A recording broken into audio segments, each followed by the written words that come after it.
The smell of Mr. Corbin's general store was the smell of everything I didn't have: cured bacon, sharp cheddar wrapped in cheesecloth, coffee beans in a barrel, and the dry, dusty promise of flour in thick canvas sacks.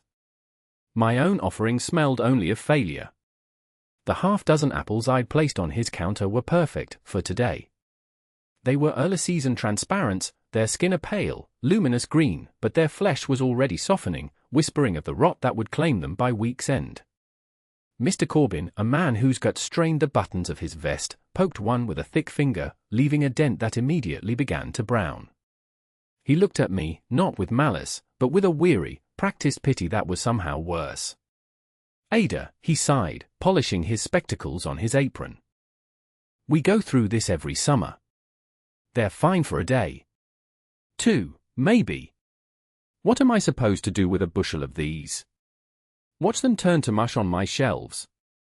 The other men in the store, farmers and ranch hands leaning against barrels, chuckled. It was a familiar ritual, the orphan girl with her useless orchard. My father had planted it, a grid of 100 trees on a slope of land nobody else wanted, his one big dream. But dreams, I was learning, had a short shelf life. I stood my ground, my hands clasped tight to stop them from shaking. "I'm not trying to sell you a bushel, Mr. Corbin. Just these few."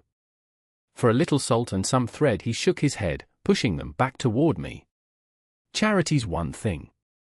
Bad business is another." A man named Frank, his face permanently sunburnt, chimed in. "Heard you've been digging, Ada." "Digging a mighty big hole up on that hill," the men's amusement sharpened. I felt my face flush hot. The hole was my secret, my shame, my last desperate gamble. "I'm building a root cellar," I said, my voice quieter than I intended. "A proper one. To store the fall harvest." The keepers, Mr. Corbin let out a short, barking laugh. "A root cellar? Child, you're digging a pit. A great big foolish pit in the ground. What are you going to do? Bury your apples and pray they don't rot? It'll flood in the first rain, and you'll have nothing but a mud hole full of cider." The name landed in the air and stuck. "The Fool's Pit," Frank echoed, grinning. The other men picked it up, a low chorus of mockery. The Fool's Pit. It felt like they had branded my land, my labor, my very hope with that name. I gathered my browning apples, the weight of them in my small basket suddenly unbearable. I looked from Mr. Corbin's smug face to Frank's cruel smile, and a cold, hard certainty settled deep in my bones. I stopped at the door and turned back, my voice clear and steady now, cutting through their laughter. "You can call it what you like," I said, meeting each of their eyes. "But there will come a winter, a hard winter, when you'll wish you had a handful of what's in that pit." I didn't wait for their response. I walked out into the blinding sun, the name echoing behind me. It wasn't a curse. It was a promise. And as I walked the dusty track back to my small cabin on the hill, I wondered if you've ever had a moment like that. A moment where the world tells you you're a fool so loudly that the only thing you can do is prove it wrong, or die trying. My inheritance wasn't land or money, it was a problem shaped like an orchard. When my parents were taken by the fever 2 years prior, they left me the cabin, a few worn tools, and the 100 apple trees my father had planted with a faith that bordered on madness. He'd come from back east, full of stories of rolling green hills and orchards that paid for houses and sent children to school. Here, in the high, dry plains where the wind scoured the earth and rain was a fickle visitor, his trees were a beautiful, tragic mistake. The problem wasn't the growing, it was the keeping. The main crop, the thick-skinned, tart winesaps and russets, ripened all at once in a glorious, frantic rush in late September. They were good keepers, meant for winter, but the town of Redemption was small, and the nearest city with a real market was 100 miles of bad road away, a journey I couldn't make. So every year, I watched a fortune of fruit ripen, fall, and rot, its sweet decay perfuming the autumn air. I could sell a few bushels in town, trade for some basics, but most of it, the vast majority, was lost. It was a harvest of heartbreak. That first year alone, I'd nearly starved, surrounded by mounds of spoiled fruit. The second year was harder still. The memory of my father, however, was as stubborn as the roots of his trees. I remembered him sitting at the rough-hewn table in our cabin, a candle flickering, sketching in a leather-bound journal. He wasn't just a dreamer, he was a planner. After a long day of searching, I found the journal tucked away in a dusty crate. His handwriting was a tidy, forward-leaning script, full of notes on grafting, soil composition, and weather patterns. And there, on a page near the back, was a drawing. It was a cross-section of a hole in the ground, labeled Earth Cellar. He'd drawn layers of straw, wooden slats for shelves, and a small, intricate diagram of a ventilation shaft. It was his solution, the one he never got to build. He had seen the problem coming. He wrote in the margins, "The earth holds the cold. Like a stone in a spring. A constant cool, a steady dark. That's the secret. Not ice. Earth." The words were a lifeline. The mockery in the general store had stung, but this journal, this ink on paper, was a voice from the past telling me I wasn't a fool. The plan wasn't just mine, it was his. That night, I didn't sleep. I sat with the journal, tracing the lines of his drawing with my finger, the faint smell of his pipe tobacco still clinging to the pages. The digging would be brutal.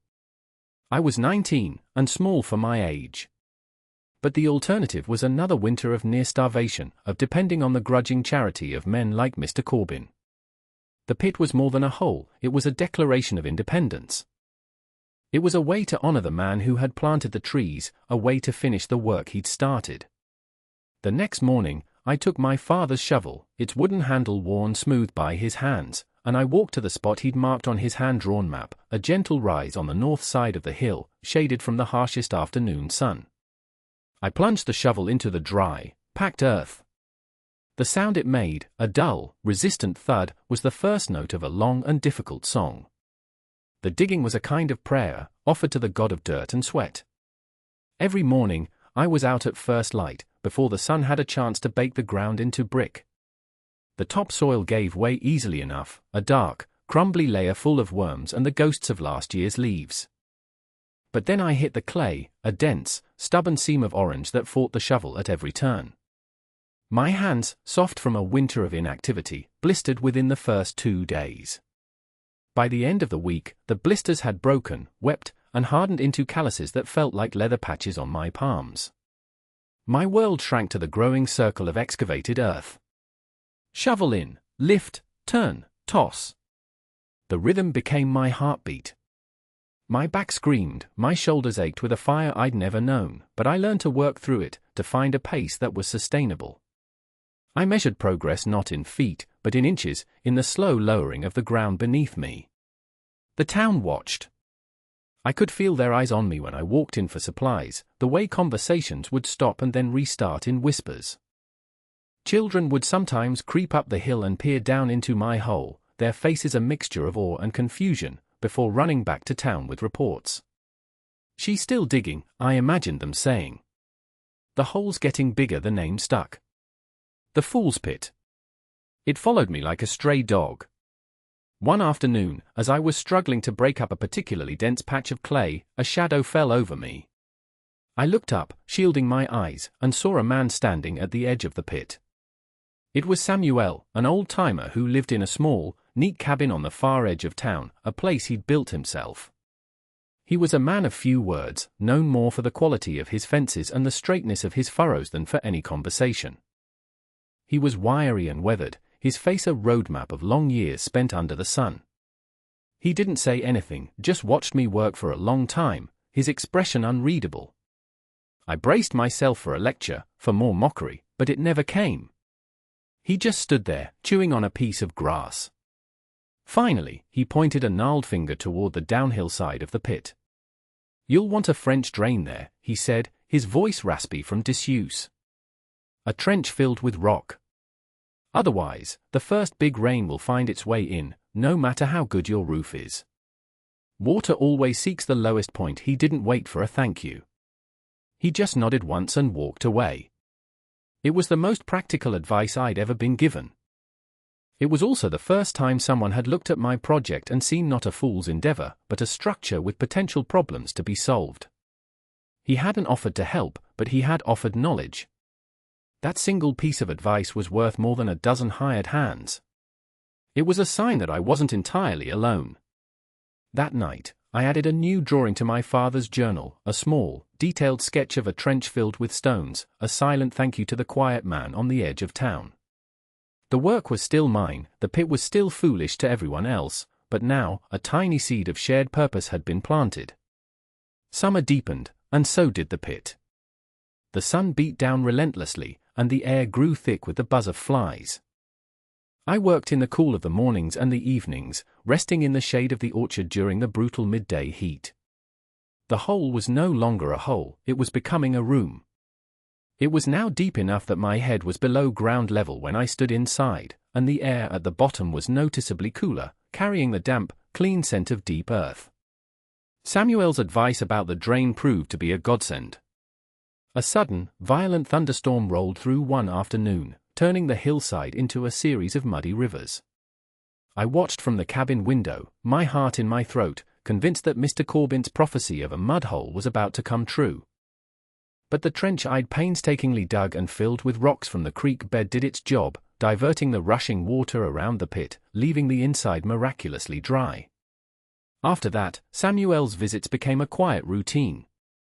He never announced himself. I'd just look up from my labor and he'd be there, at the edge, observing. One day, he left a plumb bob and a spirit level near my tool pile. I'd been struggling to keep the wall straight, eyeballing it with mixed results. These tools were a revelation. They allowed for a precision I hadn't been able to achieve, turning my rough-hewn walls into something straight and true. I started shoring up the earthen walls with flat stones I hauled from the creek, fitting them together like a puzzle, packing the gaps with clay and mud. It was slow, back-breaking work, each stone carried one by one up the hill. The roof was the biggest challenge. Following my father's notes, I laid thick timbers across the top, timbers I scavenged from a collapsed shed on the far side of my property. On top of the timbers, I layered brush, then a thick coating of the same clay I dug out, and finally, the topsoil, which I seeded with native grasses. When it was done, the cellar was almost invisible, just a gentle mound on the hillside with a single, heavy wooden door set into its face. From a distance, it looked like nothing at all. The mockery from the town had lessened, replaced by a kind of confused silence. The sheer, stubborn persistence of my labor seemed to have exhausted their ridicule. They still thought I was strange, the orphan girl who spent her summer digging a hole, but there was a grudging respect in their silence now. They didn't understand what I was building, but they could no longer deny the effort. One evening, Samuel came by as I was fitting the last stone into the entryway. He walked around the mound, inspecting the door, the invisible roof. He ran a hand over the cool, solid wood. He looked down at the finished French drain, then back at the door.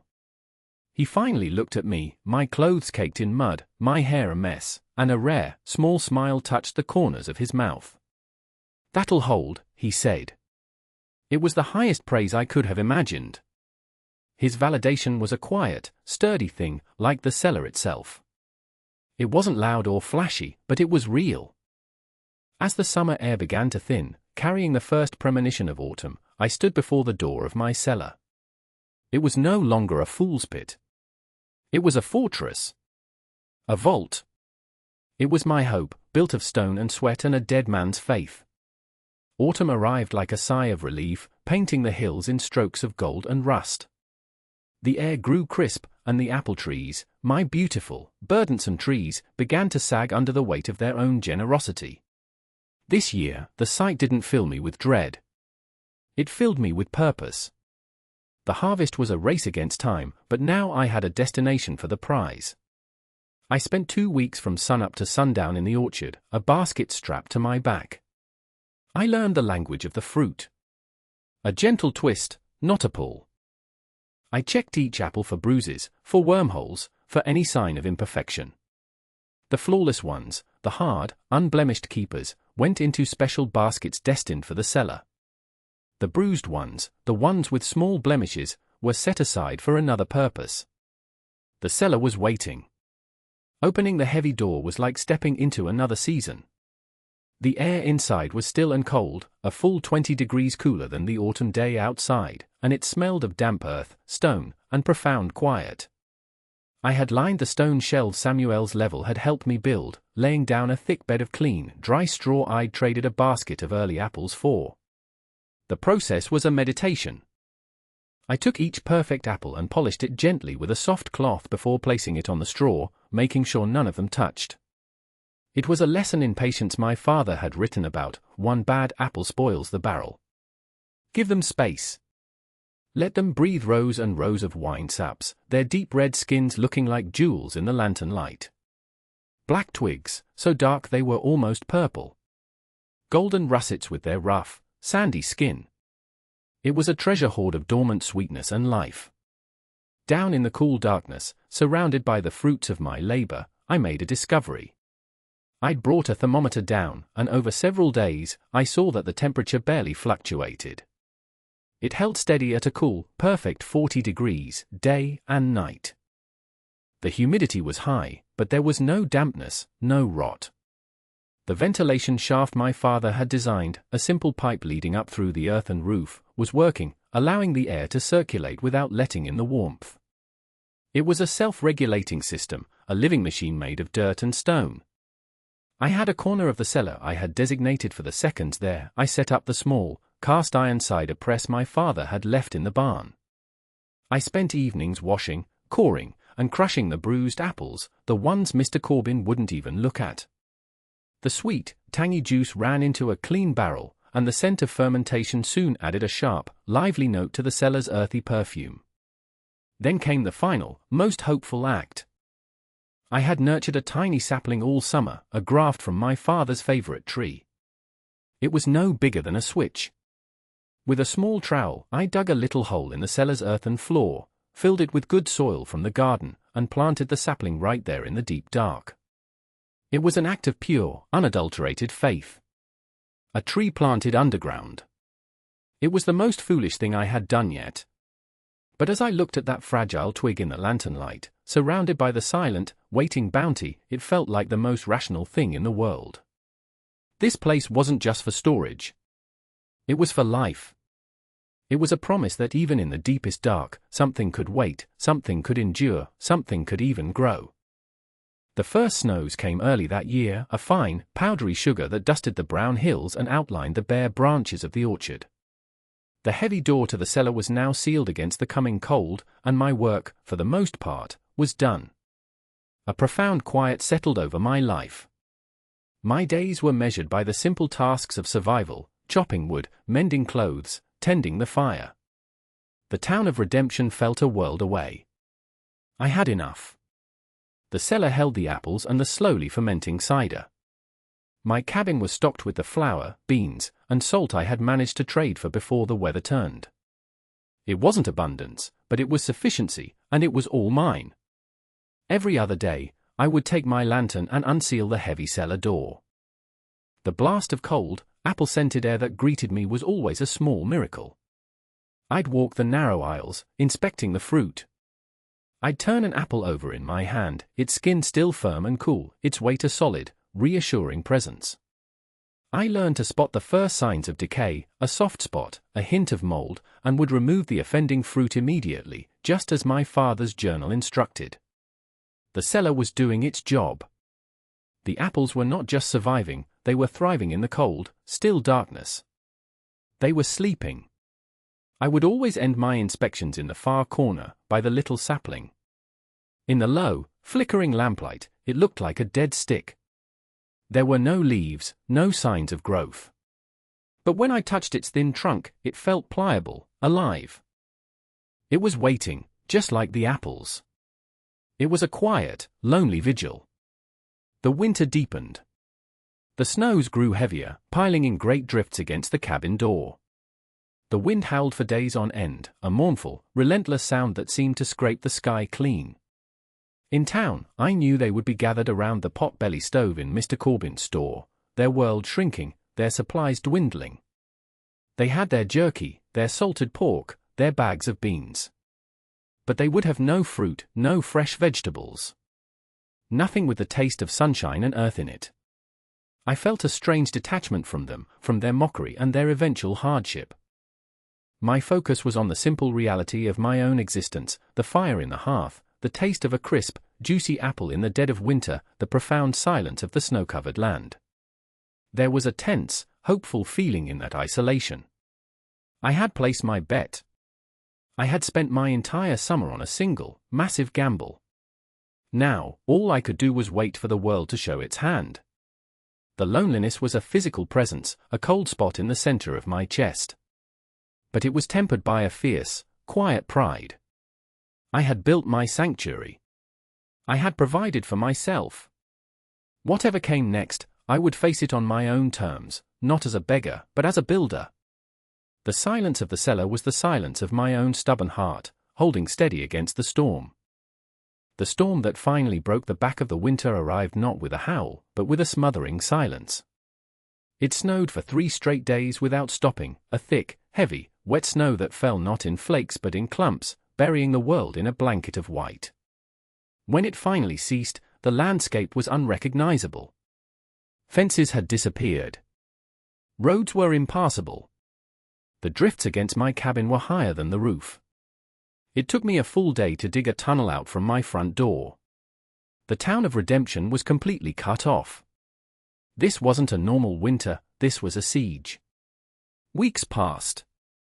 The cold was bone-deep and unrelenting. From my hill, I could see the smoke rising from the chimneys in town, the only sign of life. But the plumes grew thinner. I knew what that meant, firewood was running low. And if the firewood was low, the food was lower. Samuel, who was as prepared for winter as a bear in its den, made his way up to my cabin one afternoon, appearing like a ghost on snowshoes. His face was grim. "It's bad, Ada," he said, stamping the snow from his boots. "Real bad. The snow came before the last supply run got through. Corbin's shelves are mostly bare. What's left, his rationing, but it won't last another month." He told me about the sickness.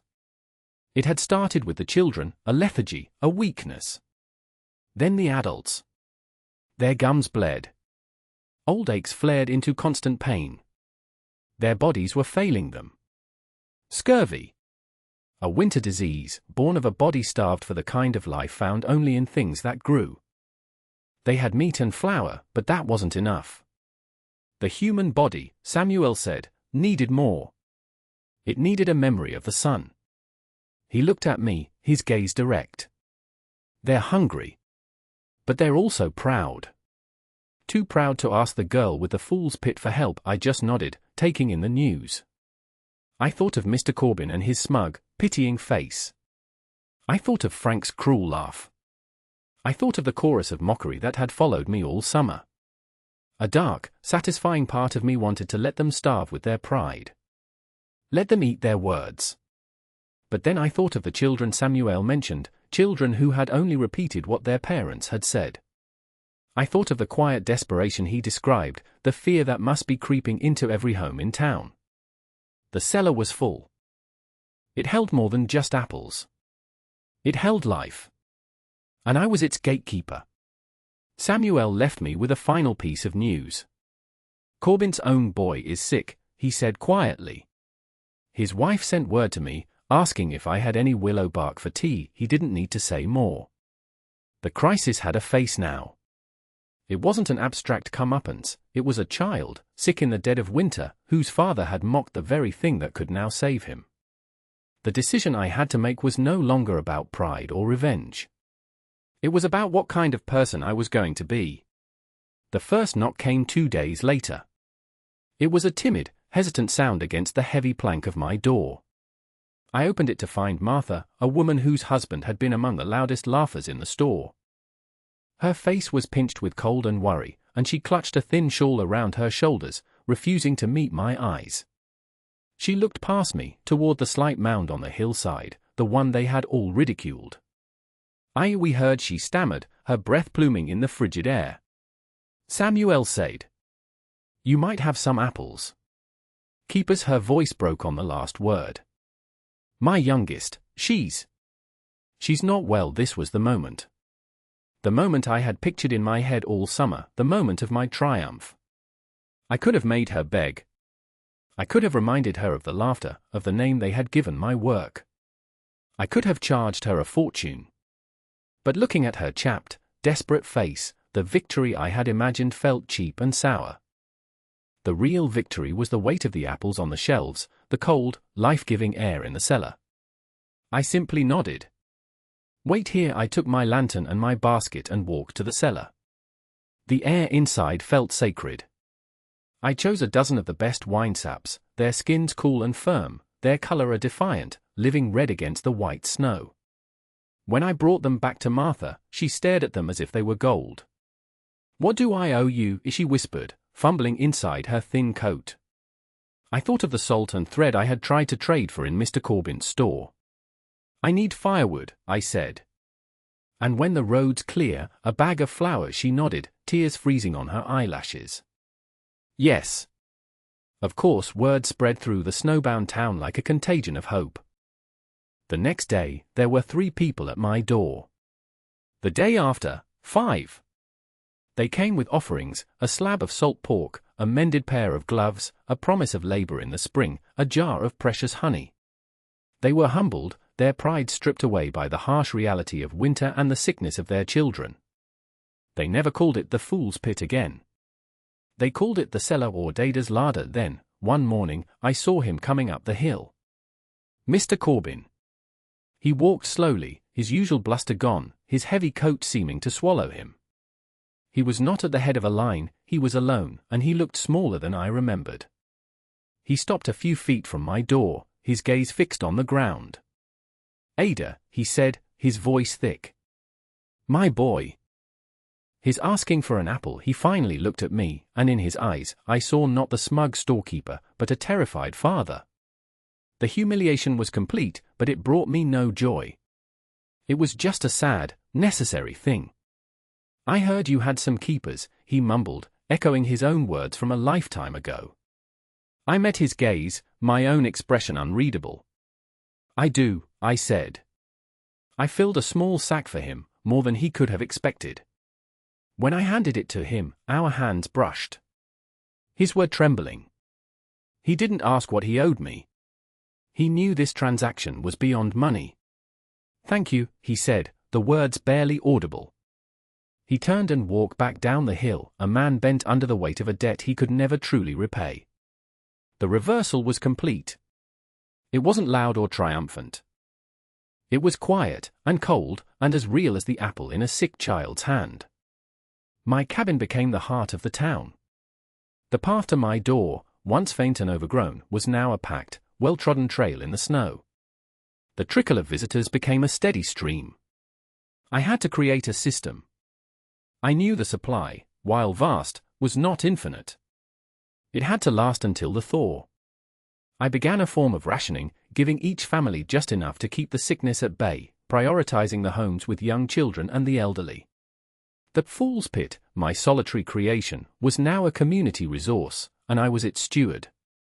The trades became the new economy of redemption. Apples for firewood. Cider, sharp and potent now, for knitting and mending. A promise of roof repair in the spring for a basket of fruit today. I wasn't an outcast anymore, I was a partner in a shared struggle for survival. The women who came to my door, once strangers who whispered behind their hands, now spoke to me quietly, sharing news and worries. I taught them what I knew. I showed them how to check the apples for spoilage, how to tell by the smell if one was beginning to turn. I shared my father's method for making apple sauce from the fruit that was slightly bruised but still good, a way to stretch the resource even further. My small cabin, once a fortress of solitude, was now filled with the low murmur of conversation. They saw the inside of the cellar. I would take one person at a time, usually a mother, down into the cold, dark space. Their reaction was always the same, a sharp intake of breath, a moment of stunned silence. In the lantern light, the rows upon rows of perfect, sleeping apples seemed impossible, a miracle conjured from the frozen earth. They would touch a wine sap with a reverent finger, their eyes wide. All this time, one woman whispered, "It was all right here." The cellar itself became the institutional validator. Its success needed no expert, no official confirmation. The proof was in the returning color to the children's cheeks, in the receding of the sickness, in the simple, profound fact that the town was making it through a winter that should have broken them. My status changed not because I demanded it, but because I had earned it. The respect they gave me was a quiet, sturdy thing, built not on fear or obligation, but on the undeniable truth of what I had built. Mr. Corbin sent a boy up once a week with a delivery of firewood, far more than we had agreed upon. He never came himself, but the wood was always neatly stacked, a silent, ongoing apology. Samuel would visit sometimes and just sit by my fire, a small, proud smile on his face. He never said, "I told you so." He didn't have to. We both knew. The quiet triumph wasn't in their dependence, but in our shared survival. I had built the cellar to save myself, but in doing so, I had saved them all. The loneliness of the autumn vigil had transformed into the deep, resonant connection of community. I was no longer the orphan on the hill. I was Ada. When the thaw finally came, it felt like the world was taking its first breath after holding it all winter. The snow receded, revealing the bruised and battered land. The creek swelled to a roar, and the air filled with the smell of wet earth and returning life. The cellar was nearly empty. Only a few dozen apples remained on the shelves, their skins slightly wrinkled, but their flesh still firm. They were the last of the keepers, the final veterans of the long, dark siege. The town had survived. We had all survived. One morning, with the sun warm on my back for the first time in months, I went into the cellar for a final inspection. I walked past the empty shelves to the far corner, to the spot where I had planted the sapling. I knelt down, holding my lantern close. And I saw it. At the very tip of the fragile, stick-like trunk was a single, perfect, pale green bud. It was no bigger than a grain of rice, but it was undeniably alive. It had survived the darkness. It had endured the cold. In the heart of my subterranean fortress, a tree was getting ready to grow. It was the most beautiful thing I had ever seen, a quiet testament to the stubborn, irrational hope of life itself. A few weeks later, Mr. Corbin came up the hill. This time, he wasn't asking for anything. He stood before me, his hat in his hands, and he looked me straight in the eye. There was no pity, no arrogance. Just a deep, weary humility. "Ada," he said. "That cellar of yours. It's a marvel." I was a fool. He paused, gathering his words. I was wondering. "If you'd be willing to teach us." Me, Frank, the others. "We want to learn how to build them." Before next winter the cycle was complete. The mockery had turned to a request for knowledge. The name "The Fool's Pit" was buried for good, replaced by a legacy. I looked past him, to my orchard, where the branches were alive with the pale pink and white of new blossoms. Another harvest was coming. Another winter would follow. But this time, we would be ready. I nodded at Mr. Corbin. "I'll teach you," I said. And as I stood there, looking at the man who had once been my chief tormentor, now my first student, I thought about the nature of value. How do you measure the worth of a thing? Is it the price it fetches at market on a sunny day? Or is it the life it saves in the darkest winter? How many of us have a fool's pit of our own, a project, a dream, a belief that the world tells us is worthless? And what would happen if we stopped listening to the mockery and just kept digging?